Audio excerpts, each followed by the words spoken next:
is my May reading wrap up. Starting with Watch Me, which was a reread, and it is still a yes. Next, I have Release Me, which is also a yes. I love all the characters in this, especially James and Roosevelt and their story. This did a great job of continuing the series, had so many great action scenes, and the ending was absolutely shocking, and I cannot wait for book 3. Next, I have Face Off, which is also a yes for me. Maverick Miller is a top book boyfriend, and Emmy is such a strong female main character. And I loved their interactions together and the banter they had.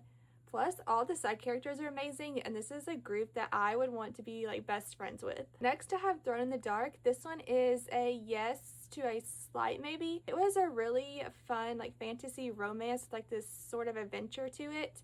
It does have a morally gray villain and like this bubbly, upbeat FMC, and their interactions together were hilarious and the best part of the story, and they kind of reminded me of Assistant to the Villain. However, I did feel like this story was like really long as I was reading it. And then I read 2 arcs. The first is Ruinous End, which is book 2 after Immortal Consequences. This one is also a yes for me. I thought it was a great sequel, and the ending was absolutely beautiful and not what I was expecting, but I thought it was a great way to end the series.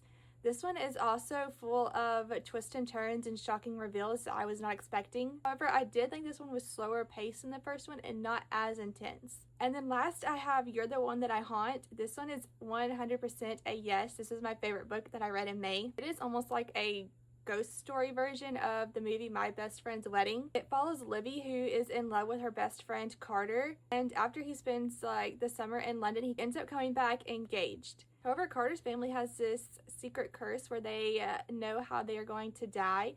And so during Carter's engagement party, Libby actually runs into his cousin Trip, who happens to be a ghost, and convinces Libby to help him try to break the curse, all while Libby is really wanting to just sort of stop the wedding. This was such a fun and unique story. This one had me hooked from the very beginning. I spent an entire day reading it because I could not put it down. The storytelling and the romance is incredible, and I highly recommend checking this one out.